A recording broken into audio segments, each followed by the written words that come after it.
So one of the big questions of the past few weeks is, will we see Kawhi Leonard at this week's USA Basketball camp? Guess what? He is coming, we'll report. And it will be conducted for the first time by his former head coach, Gregg Popovich. This coming from TSN's Josh Lewenberg. So, Brian, you were going to be in Las Vegas for this.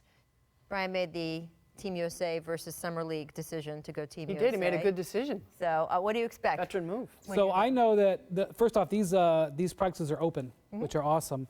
My eyes are going to be trained on Kawhi Leonard the whole time. And guess what? You're not going to see anything. I mean, that's the thing. But the fact that Kawhi wants to do this leads me to believe he must feel decent about where his leg is, because all 30 teams are going to be there, Jack. Yes, of course. All these other guys who he's going to compete with at the highest level are going to be watching him. Even if it's a light workout, number one, nobody has seen him play in 6 months. Nobody has talked to him on any public level. Forget about whether he does media or not. I assume his teammates on Team USA are going to come up to him and go, "Hey, Kawhi, what the hell's going on?" Right. You know? And you know what he's going to say? Good. Yeah, good. Thanks, man. For show. That was my favorite quote of the year. Hey, Kawhi, you going to play in San Antonio in the future? For show. For show. Okay. So I think just the fact that he's committing to going is a really good sign that he must be feeling okay.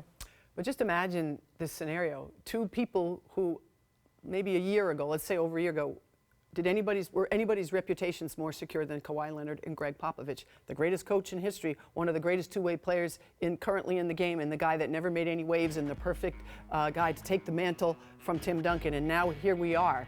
These are two guys that I still expect at USA Basketball camp will be so professional that you won't even know anything happened between them, because that's what I expect from both of their personalities. And by the way, publicly, Pop, gave sort of a press conference right after the trade and was completely as we would expect, didn't air any dirty laundry. Never will. Sort of also, there's going to be 30 people, 30 or so players at this. 35, I think. Yeah, but not everybody can play. But there'll be like 30 people who'll be coaching. Yeah. It won't be like potentially next summer when Kawhi will be on the team and there's 12 guys. Yeah, right. And he's got to pull them out of a game and say, hey, you got to get up on that screen and stuff like that. So we won't get the juiciness that I think that we all want, the drama, but again, you know what the first I'll be telling you what I see. The first photo op, we already know what it is. It's going to be the two of them embracing. Talking or something embracing. like that. I'd be shocked if they don't. It's interesting about the injury, too, what you point out. Because Kawhi hasn't spoken to anyone, we don't know if when he was sitting out the latter part of the season, and that latter could be the last month, last 2 months, last 3 months, depends on who you ask, was that because he was so hurt he couldn't play, or because he decided, hey, I watched what happened to Isaiah Thomas in Boston, and I don't want to risk injuring this further because maybe the injury was of a nature where you could hurt it by playing on it. Again, we don't know, but he wasn't injured specifically. So we don't know if he's coming back into this camp, he's going to test it out because he hasn't been feeling well, or if he's ready to go because it was more of a safety precaution not to hurt himself going into Will we ever know is my question. No, probably Will we ever know? The other thing I will say is that it seems like Pop and Kawhi kept some sort of relationship during this, and they did see each other when Pop went out to San Diego to see him after the trade demand. It wasn't a fruitful meeting.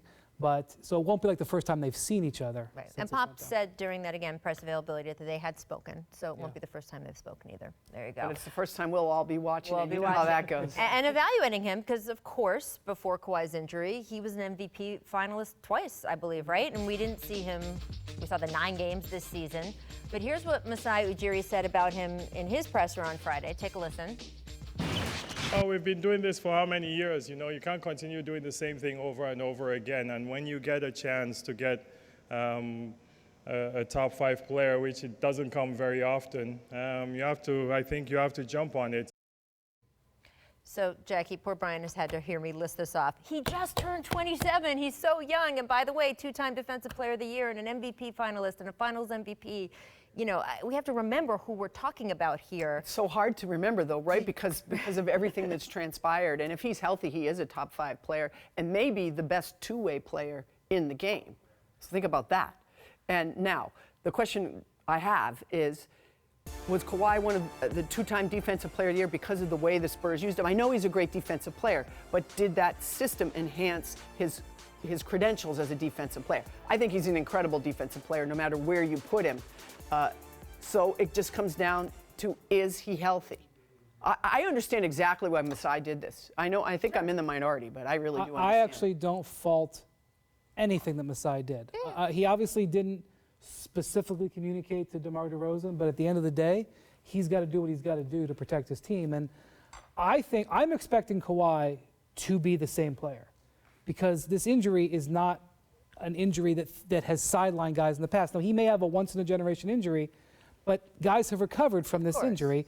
Sure. And when he is at this level, compared with what the Raptors have on their roster, I think the Raptors are going to be boss. Oh, and by the way, I think they're going to be a beast defensively. In the Eastern Conference, too. We've never seen him play in the East. There's Right. a lot more teams on the schedule.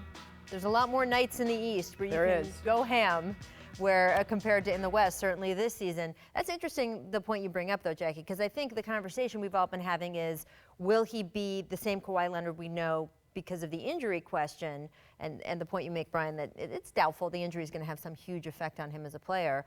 Is there a Celtics Brad Stevens effect where once everyone leaves the Spurs or leaves the team, maybe they don't look quite as good? We'll have to see. There's that's out there, but we haven't seen that many Spurs guys go. I mean, Corey Joseph was okay in Toronto. Jonathan Simmons last year was okay in Orlando. It wasn't like these guys have fallen off a cliff. We've never seen a star. Well, it's just we've never seen a star leave San Antonio. Right. Stars come and stay forever, and over and over, Pop used to say, "You guys don't understand how special Tim Duncan is. You don't understand why he is the epitome of everything we're talking about." Now we understand. Tim Duncan never cared about how much money he made, how many shots he got, how much attention he got. Now, I know there were other stars that were like that, but he really, truly was the embodiment of what the Spurs stood for. And by the way, I don't blame Kawhi Leonard for wanting more or for not wanting to be that guy. I still just someday hope we'll understand how this got to the point where it couldn't be fixed.